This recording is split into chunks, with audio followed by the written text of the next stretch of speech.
Hi, thank you, and thanks for everybody out there who's watching. Yay, and Happy New Year to you. It's exciting that you're the first of the year to chat with me. Yeah. And to you too.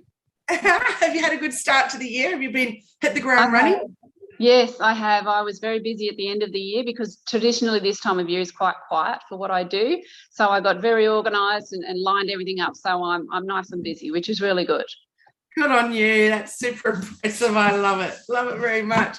So I'd like to know a little bit about what your business is all about. Now, I know that you're based in Capity. Is that correct? That's right.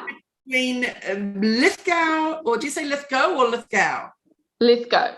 Lithgow and Mudgee. So down there in the bottom of New South Wales, am I right? Well, I'm about 2.5 hours west of Sydney is probably the easiest way to say it. Right. And so, but your job or your business takes you all over the place, doesn't it? From city to bush and everywhere in between. So tell me a little bit about how you got into it and how you started your business. Okay, so I was working at the small arms factory in Lithgow, which makes all the rifles for the Australian Army. And I started doing accounts there. And then it was only a temporary job.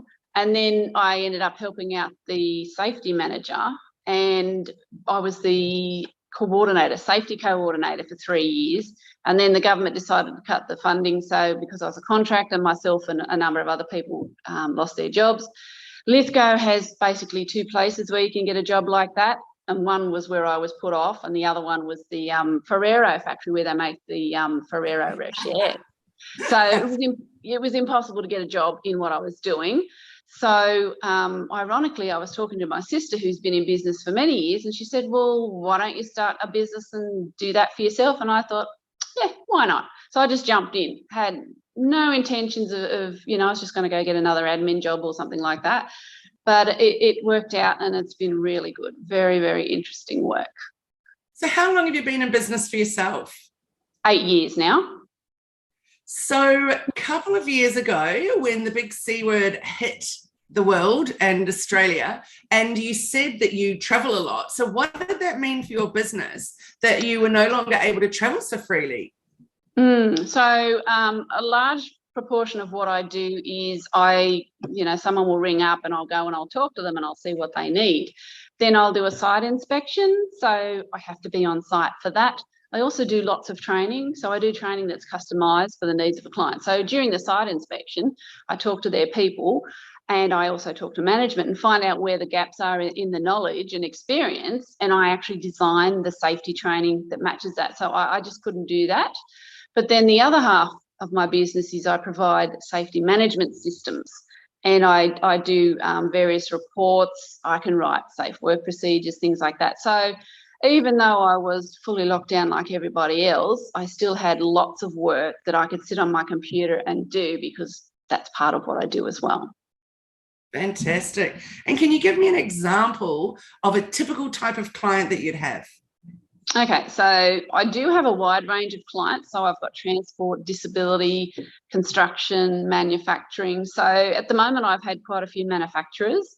So I will go into their business and do the initial site assessment. So I'll be looking at things like their machinery, if it's safe, have they got things like their electricals tested and tagged, do they have an emergency procedure, if there's forklifts running around, have they got some kind of a management plan to keep people and forklifts, separated, because that's quite dangerous. And a couple of the factories that I've worked with, I've gone in and I've been setting up their system and all that, and they've had accidents where Safe Work New South Wales has been called in, and the main criticism of it was basically the workers' fault that the accidents happened.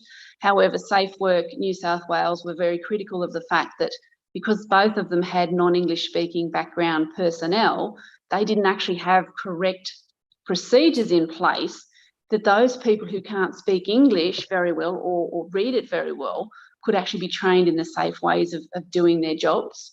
So I got to learn all about how big printing machines work, and communicated that through video and safe work procedures with photographs and infographics, and developed those for many of their the jobs that they do.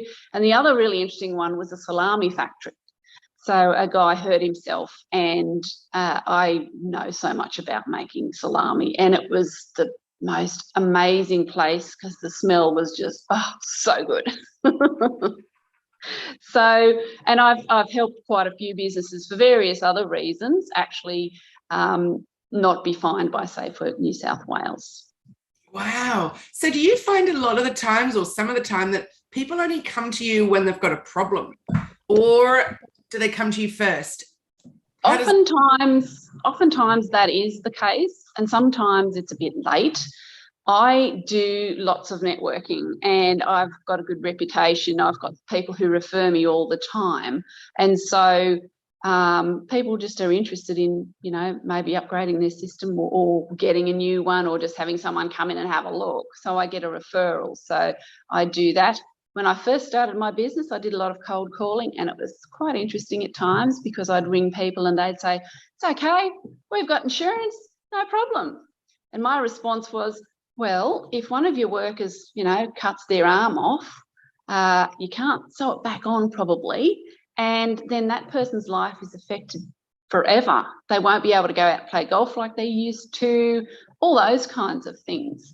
And a lot of businesses don't understand that the buck stops with the person who is in control of the business.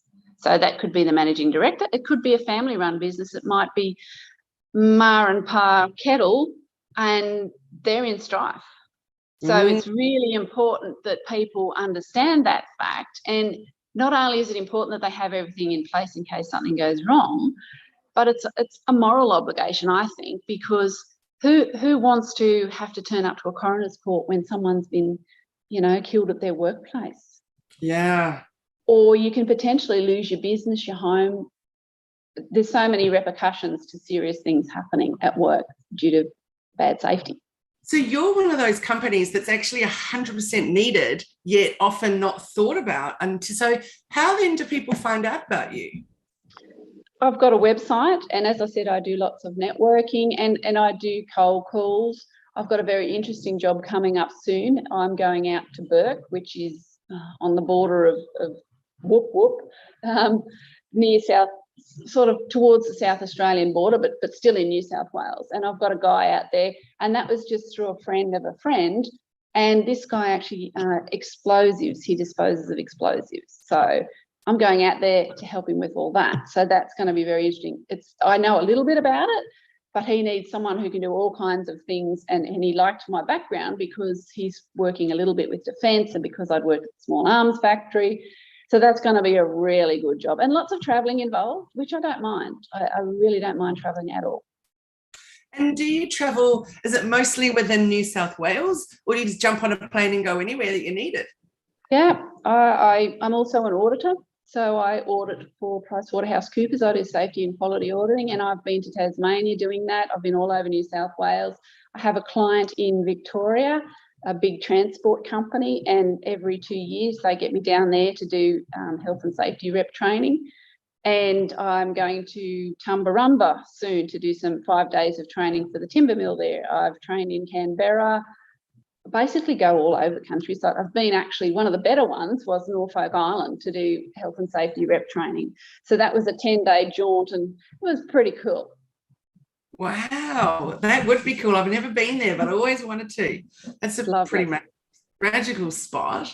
So tell us something really interesting about yourself that most people wouldn't know. I am a real outdoors person. So I'm at peace. My favourite place is camping. I've got a 4-wheel drive, and people say, "Oh, what do you got a 4-wheel drive for?" So I can get away from the other campers. And I like to go kayak fishing, which is another great place. You're floating around on the water, you're in your own headspace, catch a fish, throw it back in. Yeah, that's that's me. And a lot of people don't realise that. Oh, that sounds so wonderful. And be interesting for you, particularly being able to get out, or not interesting, but important for you to get out and be solitary like that, because I'm sure you have a lot of face-to-face time. And I do, yes. Needing a break from people. So do you have a mantra or a quote or even a word of the year that you like to live by for you in business? Okay, so my mantra, it's personal and it's business. A smile doesn't cost anything, but it gives so much value. That's such a beautiful one, Susan. It really is. I have heard of a variation of that, like a smile costs nothing, but yeah, gives much, something along those lines. Anyway, just beautiful. And wow, it's so true. And I think particularly now I'm seeing so many people posting on their socials with their businesses saying, hey, just remember, be a little kind to our staff. They're all just doing their best. And wow, a smile and a little kindness is so important right now, isn't it? Definitely, yes. Goodness me. So what are the things that you would never in a million years stop doing in your business, no matter what? Communicating face to face. I've been asked numerous times to conduct my safety training on Zoom. I don't like Zoom for that, and I'm not that keen on it for meetings, but hey, we had to do it through COVID and it was good. Because when I do training, I like to be able to read a room. So you'll get people, and we call them hostages, and they'll sit there like this. And you think, okay, how do we get through to those people? Because you want everybody. Oftentimes people are forced to attend training, and safety training honestly isn't the most exciting thing in the world. Very important, but people just don't. It's all right, we've done this way for however long, nothing's ever happened. So and a big thing about what I do, even if it's the safe work HSR training, health and safety rep training, which is very rigid, you've got to do this, and this.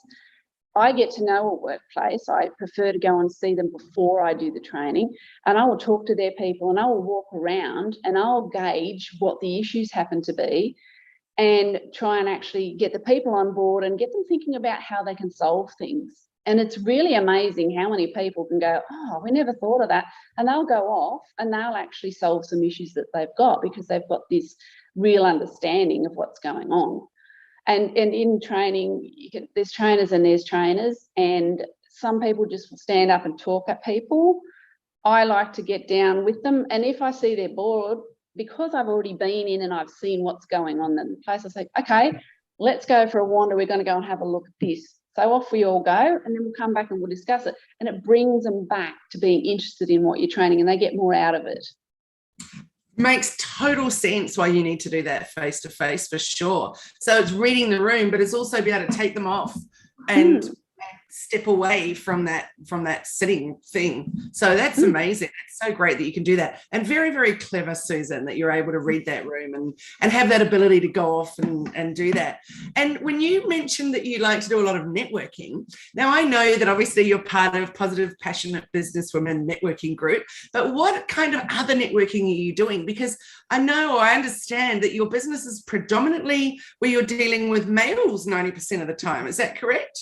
It is. So generally it's because I do, I also do construction, and there's not many female business managers in manufacturing, construction, transport, those kinds of things. So you're generally dealing with men when you're actually getting organised to go in, but you're also dealing with male staff. And I had one situation where I was going in and I had to help with some safe work method statements on machinery. It was a quarry. They were mining rock. So I had no idea. I know what a bulldozer looked like, and I'd never seen a rock crusher. So the manager said, I'll just warn you, the guy you've got to deal with doesn't like women and thinks safety is a waste of time. Great. Thanks for the heads up. And because he'd give me that warning, the first thing I said was, because there was a group of them, this is me, this is what I'm here to do. I have no idea what you guys do. I do not know what your machines do, but I need to actually get your procedures right. So if you could, I'm going to ask some really dumb questions. If you just have a laugh and we can get on with it, and it'll work. And that was the best way to get that guy on side, and it worked perfectly. We had no dramas whatsoever. Wow, gosh, that's so good. So where do you go and get involved in your networking?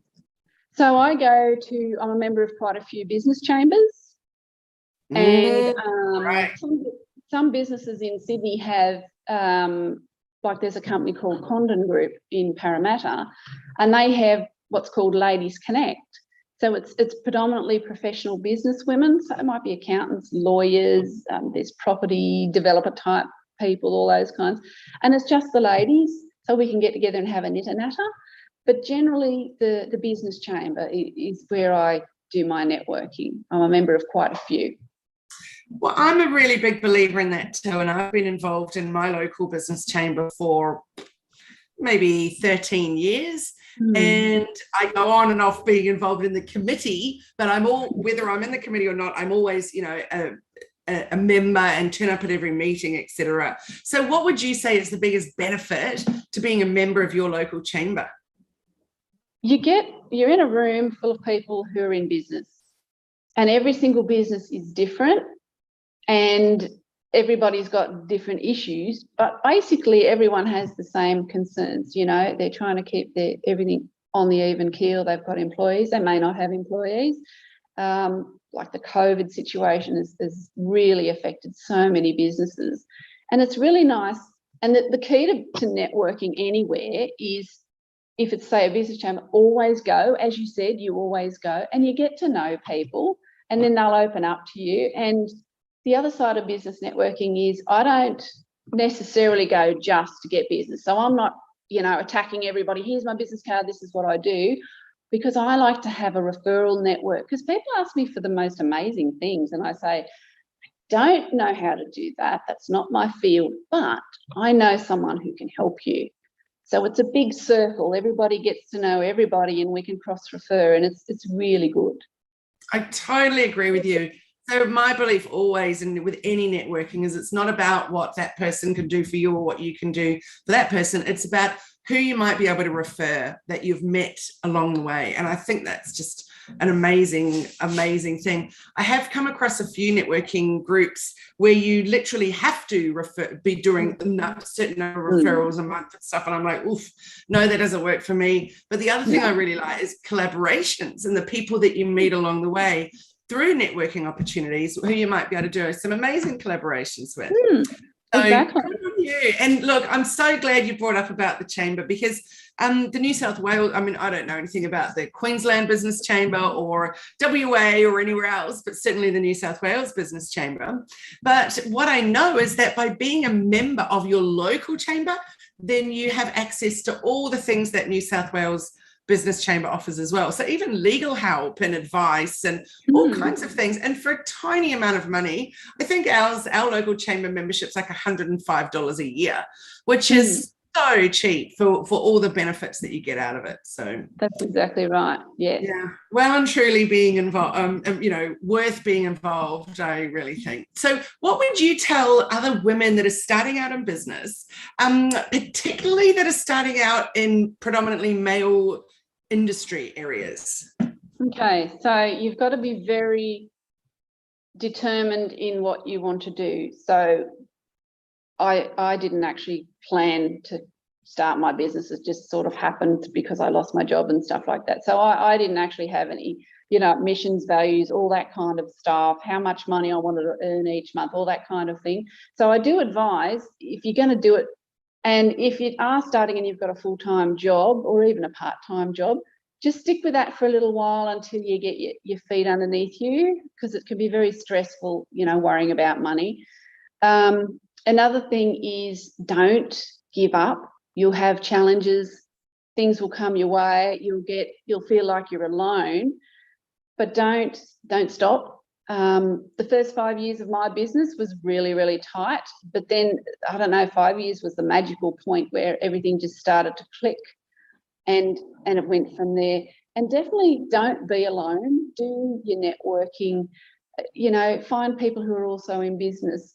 I was talking to a lady the other day, and she's managing a business, and she's got all these friends, and they don't have business, and they don't understand the issues that she's going through. And it's just so nice to be able to talk to fellow business people, because if they haven't had that situation, then they know somebody who has, and they're just an ear, to listen to what you've got to say is very, very valuable. You're so right. It can be so isolating, can't it? And having people or having a little tribe that you can knock some ideas around with and come up with some solutions and things, I think is important. And also I really love the idea of outsourcing some of those things. So you've got a bookkeeper, so you get on a Zoom or a phone with them every now and then and have a little chit chat about the finance side of your business and things. So again, it stops you feeling so completely isolated, which I think is great. So that's wonderful advice for sure. So what would be your top tip that you'd like to share for all women in business out there, no matter what industry they're in? Okay. Don't try and be one of the boys if you're dealing with lots of guys. And I mean, I deal with people in construction. I've worked in jails. I mean, I've worked in the small arms factory. There's lots of guys there and they swear and carry on. Just know who you're working with and what the limits are so that you're comfortable, and then they can then begin to build a trust in you. Gosh, that's such a good one. So it's sticking to your guns, it's sticking to who you are, being authentic to yourself and not trying to mold yourself into those that you're working around. Yes, that's right. I love it. I really love it. I think that's wonderful. There's definitely something very empowering about knowing who you are and standing strong in that, isn't it? No matter what is going on around you. Exactly, yeah. And in what I do, like, I tell it how it is. So if I go and do a site inspection, I see something that's really dangerous, it could be life-threatening, I will stop straight away and I'll go talk to management and I'll say, look, I've seen this is what's going on. You need to fix it as a matter of priority. If they don't, not only am I morally obligated, but I'm legally obligated to report these things that are going on, because it could be someone's life. Gosh, it's such an important area, that's for sure.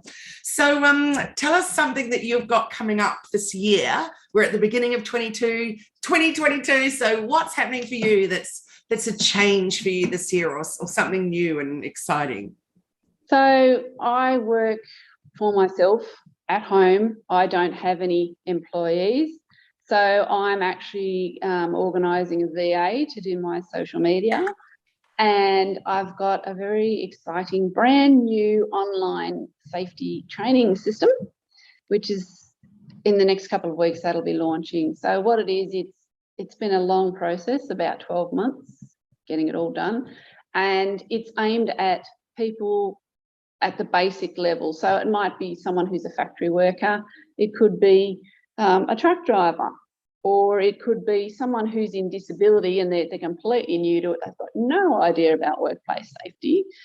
It doesn't take the place of an actual workplace induction where you specifically go in and they say, you know, this is where the toilets are, this is the meal rooms, this is how you report, so on and so forth. It's an overview of safety in general and the rights and obligations of employers and employees, because a lot of employees don't know, particularly young people. I have a real passion for trying to educate young people that if you don't feel comfortable about something, you don't feel safe doing it, you don't have to do it. Just back off, tell them you don't want to do it, and just don't do it. Obviously, there's employers out there who don't care, and but stop and think about it. Could I potentially lose my life if I do this? Is it worth doing this job if I could lose my life? Yeah. Gosh, that's such an important one. You know, is it worth is my job worth it? Could it be time to go and find something else to do? Yeah, wow, that's a really good one. So what exciting things you've got coming up? So a VA to help you with things along the way, and that's a beautiful feeling when you've got someone on your team, and again, it's someone to knock some ideas around with or stuff. So that's fun, and a new online course that you're launching. So how can people connect with you? I know we're going to put all the details into the caption here, but will there be a new website, or will there be links through your current website? So there will be a separate website for the training program. It's called Working Safe Training, and it's got 6 modules and there's questions afterwards. And there will also be a link on my Total Work Health and Safety website. And I've got Facebook and LinkedIn and all those things as well. Wonderful. So thank you so much, Susan. So I've been chatting with Susan Bennett from Total WHS, which is Total Work Health and Safety. And she's got some amazing, amazing things going on. So definitely jump into all the places that you can connect with her, which you'll see in the caption. And I look forward to seeing you very soon in one of our online networking events. We've got one coming up this week on Wednesday night, I think, which is really exciting, our first one for the year. So I look forward to seeing you then, Susan, and thanks so much for spending the time with me tonight and sharing a little bit about what goes on behind the scenes for you. Thank you very much, and thanks for anybody who's listening. And even if you've got a question that you think's a bit dumb or really simple, just drop me a line or give me a call. I'm happy to answer your questions. No obligation. It's quite okay. And I thank you very much for taking time to listen, and have a great rest of your day. Oh, that's wonderful. Thanks so much, Susan. And I've just loved your fabulous insights and tips. That's just fantastic. So thank you and have a great night. Thanks, everybody. Bye. Thank you. Bye.